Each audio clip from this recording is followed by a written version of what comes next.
Hello guys, welcome back to my channel IGNOU classes.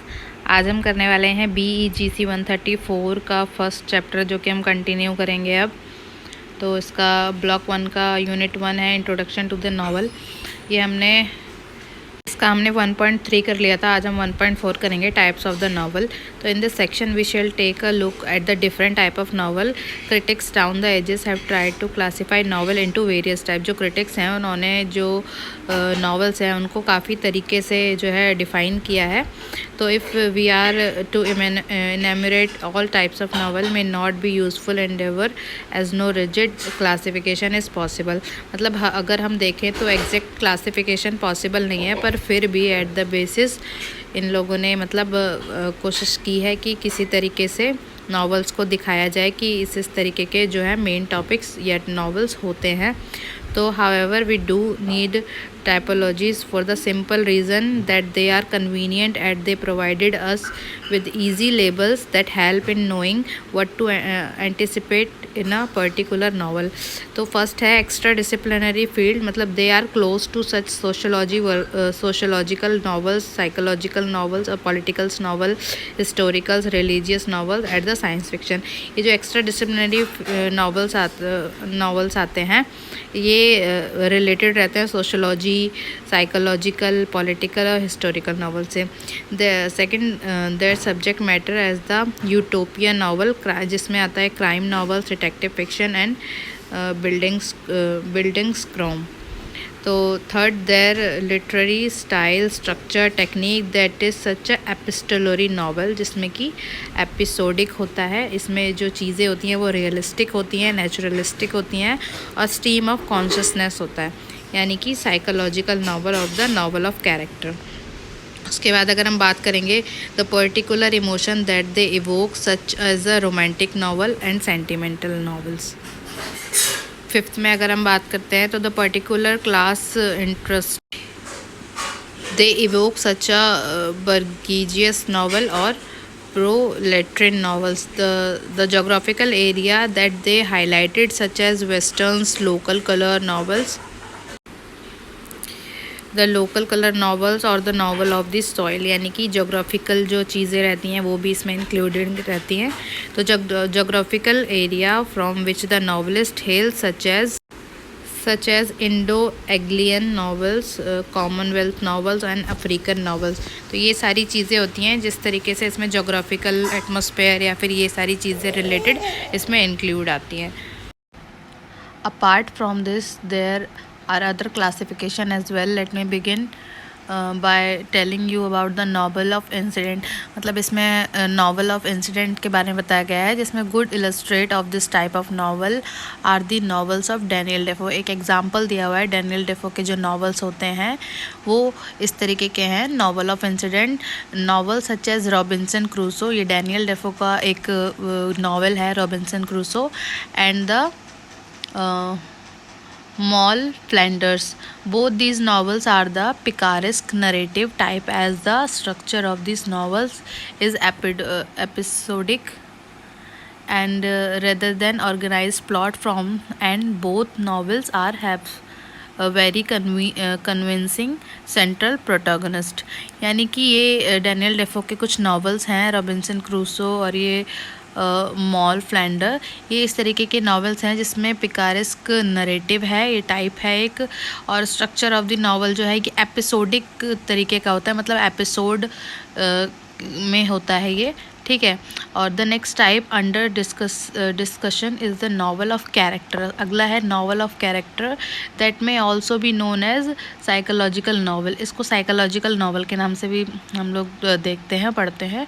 The focus in such a novel is protagonist motives on what she does और how she will turn out as a person. मतलब इसमें क्या होता है कि ये novel of character में इस पर फोकस रहता है प्रोटैगनिस्ट के मोटिव्स पर,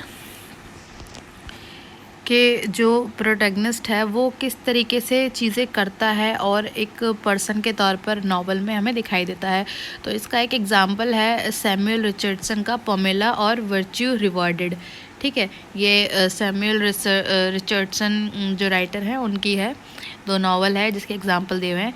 तो जो पमिला है उसके बारे में कुछ बात की गई है। पमिला में ऑल्सो भी considered as a epistolary novel, इसको एपिस्टोलरी नावल के उसमें भी देखा जाता है, in which the narrative is communicated as through letter. इसमें जो नरेटिव है वो बात किस तरीके से कर रहा है, लेटर के थ्रू बात कर रहा है, ठीक है। तो this type of a novel is also to be found in the motive recent times such as the Alice Walker. ये एलाइस वॉकर की जो नावल है उसमें भी हमें देखने को मिलेगा। For example the colour purple, ठीक है, इसमें भी हमें ये देखने को मिलता है। Then we have realistic novels that is characterized largely by its fictional effect of realism। मतलब अगर हम देखेंगे तो जो रियलिस्टिक नॉवेल्स हैं वो किस तरीके से कैरेक्टराइज होती है कि फिक्शन इफेक्टिव ऑफ रियलिज्म, मतलब जो फिक्शन है वो अफेक्ट करता है रियलिज्म को। तो in such novels the characters are often complex and they operate within developed social structure while interacting with a large number of character. इसमें क्या होता है कि इस तरीके की जो नॉवेल्स होते हैं, रियलिस्टिक हो गया, नॉवल ऑफ कैरेक्टर हो गया या नॉवल ऑफ इंसिडेंट हो गया, इन सब में जो कैरेक्टर्स हैं वो इस तरीके से कॉम्प्लेक्सिटी के साथ ऑपरेट करते हैं विद द जो सोशल स्ट्रक्चर हो गया उनका, या इंटरेक्ट हो गया विद द ह्यूज और लार्ज नंबर ऑफ कैरेक्टर जो कि नावल में हम देखते हैं। The exponent of such realistic novel were Dafoe fielding, Jane Austen, George Eliot and Henry James. ये कुछ नरेटर्स के नाम हैं, नॉवलिस्ट के नाम हैं, अमंगस्ट अदर कुछ इस तरीके के हैं। From the writing of people such as Jane Austen emerge the novel of manner.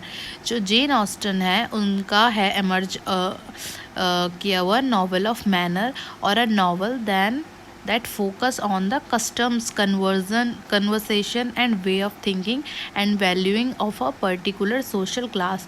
The Bildungsroman and Erziehungsroman और द नावल ऑफ फॉर्मेशन, ये सारी जो चीज़ें हैं ये हमें देखने को मिलेंगी इसमें नावल ऑफ मैनर्स में। ओके, नावल ऑफ फॉर्मेशन और नावल ऑफ एजुकेशन, ठीक है, ये इस तरीके के हैं ये novels. is yet another type of novel. The main theme of such type of novel is the development of main character. The protagonist mind the character through the narrative।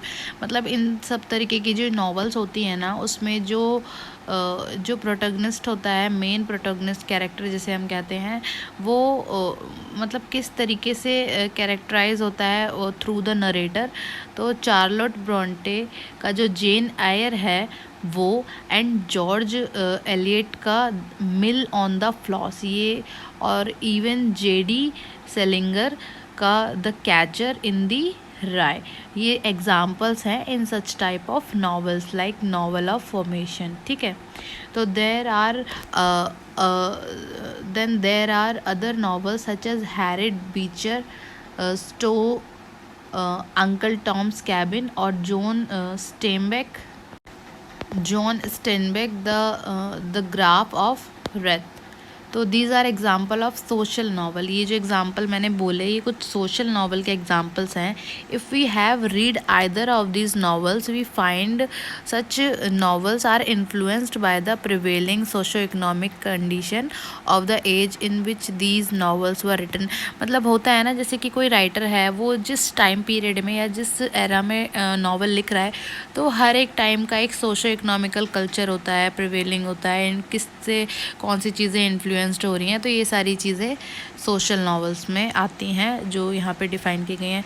Sir Walter Scott's novel such as Ivanhoe है, Charles Dickens का a tale of two city बहुत ही अच्छी और famous novel है, ठीक है। Example हैं historical novel. As it obvious from the theme historical novel, these are novels deal with the not only the character but also the socio-political setting of the real historical age। मतलब ये जो Charles Dickens का tell of to cities है ये example है, या फिर ये इवान है जो है, ये हिस्टोरिकल नॉवेल्स है। इसमें सिर्फ हिस्टोरिकल प्लेस ही नहीं बल्कि उस टाइम का सोशो पॉलिटिकल सेटिंग कैसा था, हिस्टोरिकल एज कैसा था, रियलिस्टिक मतलब क्या क्या चीज़ें मतलब रियल में थी, वो सारी चीज़ें हमें इसमें हमारे को देखने को मिलेंगी। तो there are many different type of novel, for instance documentary fiction हो गया, नॉन फिक्शन हो गया, रीजनल हो गया, इनवॉल्यूटेड नावल हो गया, एंटी नावल हो गया। तो ये सब कुछ टाइप्स हैं, डिफरेंट टाइप्स हैं नावल्स के जो हमारे को इसमें देखने को मिले। इसी तरीके का है नॉव रोमन यानी कि द न्यू नावल। तो मैजिक, रियलिज्म, मेटाफिक्शन और fabulation, to name just a few, but for our purpose the types we have dealt with in some details are sufficient. मतलब अगर हम मतलब अगर हम जस्टिफाई करने जाएंगे तो बहुत तरीके के नावल्स होते हैं, बट हमारे सिलेबस के लिए जितने दिए हुए हैं ये काफ़ी सफिशिएंट है, जिसे हमें इसी में पढ़ना है। अभी नेक्स्ट जो टॉपिक होगा उसमें और अच्छे से पता चलेगा कि किसके कौन कौन से जो है वो मेन है जो हमें पढ़ जो एग्ज़ाम में आने के ज़्यादातर चांसेस होते हैं, जो आते हैं एग्ज़ाम में। ओके गाइस, तो आज की वीडियो के लिए सिर्फ इतना ही। आगे चेक और प्रोग्रेस है, इसे आप ज़रूर करना। इससे क्या होगा कि आपने अभी वीडियो में जो भी सुना है, तो अगर आप इसके आंसर करेंगे तो आपको एक एज अ रिवीजन हो जाएगा। इसमें इसी से रिलेटेड क्वेश्चन दिए हैं। नीचे मैच द फॉलोइंग है, कुछ नॉवेल्स के नाम है और कुछ नॉवलिस्ट के नाम है। तो आपको देखना है कि कौन से नॉवलिस्ट ने कौन सी नॉवल लिखी है। अभी जो ये वीडियो में मैंने बताया है आपको, इसी में से ही है ये सारा। तो आप ये एक बार कर लीजिए तो एग्ज़ाम में बहुत अच्छा रहेगा। अब नेक्स्ट वीडियो में मिलते हैं आगे के पार्ट के साथ। Thank you.